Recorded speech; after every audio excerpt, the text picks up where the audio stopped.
Welcome to cooking and gardening. ఈరోజు నేను చూపించబోయే రెసిపీ చామదుంపల పులుసు. ఇది చాలా ఓల్డ్ రెసిపీ అండి. చాలా టేస్ట్గా కూడా ఉంటుంది, మన హెల్త్కి కూడా చాలా మంచిది.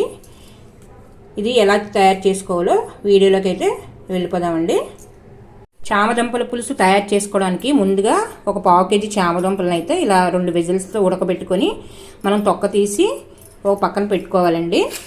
ఒక నిమ్మకాయ సైజ్ అంతా చింతపండు, చిన్న బెల్లం ముక్క, ఒక 5 ఎండుమిర్చి, ఒక 5 పచ్చిమిర్చి, ఒక టమాటా, ఇవన్నీ ఉంటే చామదుంపల పులుసు తయారైపోతుందండి. ఒక 2 స్పూన్లు వరిపిండి అయితే మనం పెట్టుకోవాలండి. స్టవ్ మీద ప్యాన్ పెట్టుకొని ముందుగా 1 స్పూన్ ఆయిల్ అయితే వేసుకోవాలి.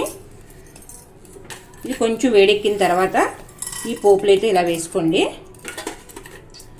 తర్వాత పచ్చిమిర్చి,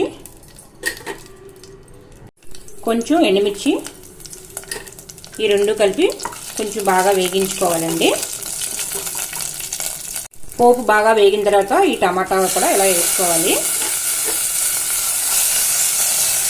ఇది బాగా వేగిన తర్వాత ఈ చింతపండు వాటర్ అయితే మనం నానబెట్టుకున్నాం కదండి, అది ఇందులో అయితే వేసుకోవాలి.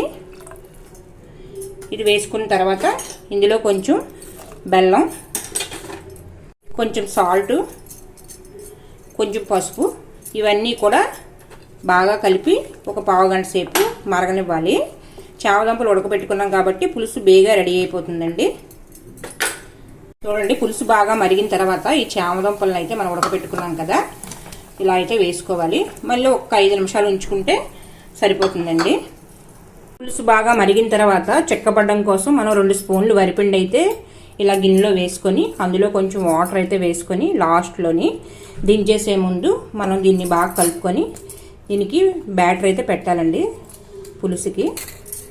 ఈ వరిపిండిని అయితే ఇలా అయితే పెట్టుకోవాలి. మనం ఎప్పుడైనా పులుసులు తయారు చేసుకునేటప్పుడు మంటని స్లోగా పెట్టుకొని ఒక చేతితో కలుపుతూ ఒక చేతితో అయితే వేసుకుంటూ ఉండాలండి, లేకపోతే పిండి ఉండల్లాగా వచ్చేస్తుంది.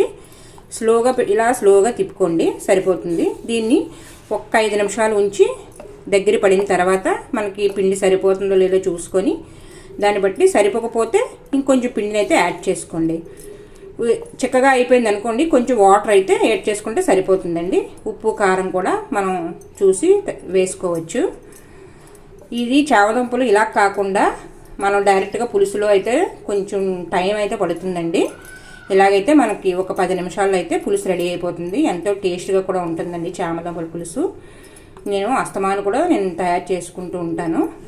ఈ వీడియో కనుక నచ్చినట్లయితే లైక్ చేయండి, షేర్ చేయండి, సబ్స్క్రైబ్ మటుకు చేసుకోండి. ఎంతో టేస్ట్గా ఉండే చామదుంపల పులుసు అయితే రెడీ అయిపోయిందండి. ఇది ఇలాగా ఒక బౌల్లో అయితే మనం వేసుకోవాలి.